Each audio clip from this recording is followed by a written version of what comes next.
আজকে যে শুটকিটা রান্না করেছি একদম পাগল করা স্বাদ। যে কাউকে এই শুটকিটা খাওয়ালে মন একদম মোমের মতো গলে যাবে। যারা জীবনেও শুটকি খায় না তাদেরও যদি এই শুটকিটা খাওয়ানো হয় খেয়ে সাথে সাথেই শুটকি প্রেমী হয়ে যাবে। বরিশাল অঞ্চলের লোকজন তো জানবেনই, বরিশালের মানুষ কিন্তু শুটকি খায় না বলতে একদম খায়ই না।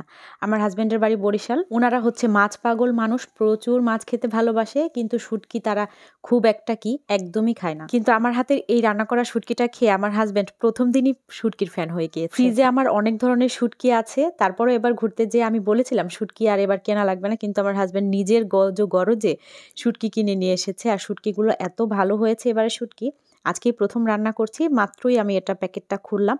শুটকি এনে সাথে সাথে ডিপ ফ্রিজে সংরক্ষণ করি, এতে করে শুটকি অনেক দিন ভালো থাকে, কোনো পোকা হয় না, একদমই ফ্রেশ থাকে। তো আজকে শুটকি রান্নার জন্য আমরা এখানে লইট্টা শুটকি নিয়েছি, আর লইট্টা শুটকিটা এভাবে রান্না করলে অসাম হয়। মাথা পেটের হাবিজাবি সব ফেলে দিয়ে শুটকিগুলো পরিষ্কার করে কেটে নেওয়ার পরে ঠান্ডা পানি দিয়ে বেশ কয়েকবার খুব ভালো করে ধুয়ে নেওয়ার পরে আবার গরম পানি দিয়ে 2-3 বার করে আমরা ধুয়ে নিয়েছি। আর তারপরে এটাকে একটু পানি দিয়ে ভিজিয়ে রেখে দিয়েছি। লইট্টা শুটকি খুবই নরম একটা শুটকি, এটাকে গরম পানি দিয়ে ভিজিয়ে রাখার দরকার পড়ে না, ঠান্ডা পানি দিয়েই ভিজিয়ে রেখেছি। আর তারপরে কড়াইতে বেশি করে তেল দিয়ে তারপর তেলের মধ্যে পেঁয়াজ কুচি দিয়ে দিয়েছি। পেঁয়াজ কুচি দেওয়ার পর চুলার আঁচটা মিডিয়াম হাইতে রেখে এখন আমি শুটকিগুলো দিয়ে দিচ্ছি।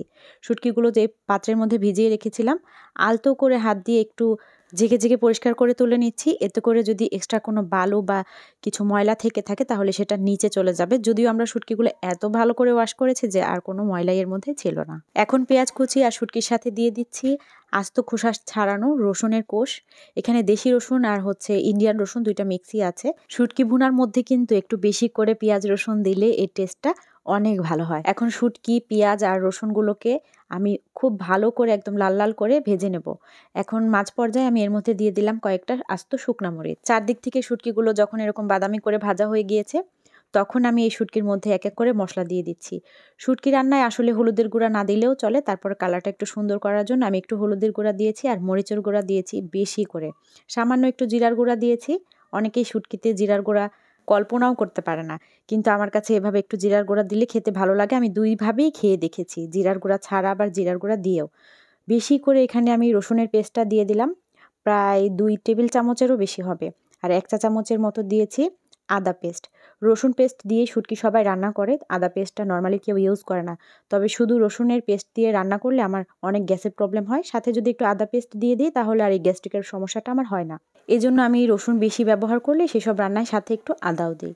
এখন নেড়ে চেড়ে মশলাটাকে একটু ভাজা ভাজা করে কষাচ্ছি আর স্বাদমতো একটু লবণ দিয়ে দিলাম। সামুদ্রিক মাছের শুটকিতে লবণের পরিমাপটা কিন্তু একটু কম লাগে, তাই প্রথম পর্যায়ে খুব বেশি না দিয়ে দেওয়াই ভালো। মশলাগুলোকে কষিয়ে নেওয়ার জন্য সামান্য একটু গরম পানি দিয়ে দিলাম, নেড়ে চেড়ে ঢাকনা দিয়ে ঢেকে দিচ্ছি।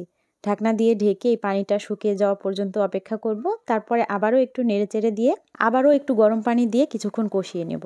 মোট কথা এই শুটকি আর এই মশলাটাকে আমি 2 বার পানি দিয়ে কষাবো, এতে করে মশলার স্মেলটা আরও অনেক বেশি সুন্দর হবে, শুটকির টেস্টটাও ভালো হবে। নিজের রান্না বলে বলছি না, এভাবে শুটকি যদি কেউ একবার ট্রাই করে ইনশাল্লাহ সে শুটকির ফ্যান হয়ে যাবে আর সবাই খেয়ে অনেক বেশি প্রশংসা করবে। তো আমার ভিডিওটা দেখতে দেখতে যদি ভালো লাগে তাহলে ভিডিওটা প্লিজ একটা শেয়ার দিয়ে দিবেন। আর কে কে শুটকি খেতে ভালোবাসেন কমেন্ট করে জানাবেন, আর কে কে শুটকি একদম খানই না তারাও কমেন্ট করে জানাবেন। দ্বিতীয়বারের মতো শুটকিগুলোকে খুব ভালোভাবে কষিয়ে নেওয়ার পর এর মধ্যে আমি দিয়ে দিয়েছি কয়েকটা কাঁচামরিচ। আর এবার তৃতীয়বারে আমি দিয়ে দিলাম শুটকিটা রান্না করার জন্য পানি। পানিটা হচ্ছে যদি কেউ একটু বেশি নরম খেতে চায় তাহলে পানিটা একটু বেশি দিতে হবে, আর আমার মতো একদম ভুনা ভুনা খেতে চাইলে পানিটা অনেক বেশি দেওয়ার প্রয়োজন নেই। রান্নাটা হতে হতে যাতে একদম মাখা মাখা হয়ে যায় এরকম অনুপাতে পানিটা দিতে হয়। ঢাকনা দিয়ে ঢেকে রান্না করলাম শুটকিটা একদম মাখো মাখো হয়ে যাওয়া পর্যন্ত। লইট্টা শুটকির এই ভুনার মধ্যে আমি কখনো ধনিয়া পাতা ইউজ করি না, এই জন্য আমি দিলাম না। শুটকিটা খেতে এমনিতেই অসম্ভব টেস্টি হয়েছে। যারা কখনো শুটকি খাই না, পছন্দও করে না, তাদের কাছেও এই রান্নাটা আমার কাছে মনে হয় অনায়াসে ভালো লেগে যাবে। আমার বাসার সবাই তো শুটকির ঘ্রাণ আর এর টেস্টটা অসম্ভব পছন্দ করেছে। আশা করছি আপনাদের কাছেও আমার রেসিপিটা ভালো লেগেছে। ভিডিও ভালো লাগলে লাইক, কমেন্ট, শেয়ারের পাশাপাশি আমার পেজটা ফলো দিয়ে দিন। ইউটিউব থেকে দেখলে চ্যানেলটা সাবস্ক্রাইব করে দিবেন। এতক্ষণ ভিডিও দেখার জন্য অনেক ধন্যবাদ। আজকের ভিডিওটা এখানে শেষ করছি, দেখা হবে ইনশাল্লাহ পরবর্তী ভিডিওতে। আসসালামু আলাইকুম।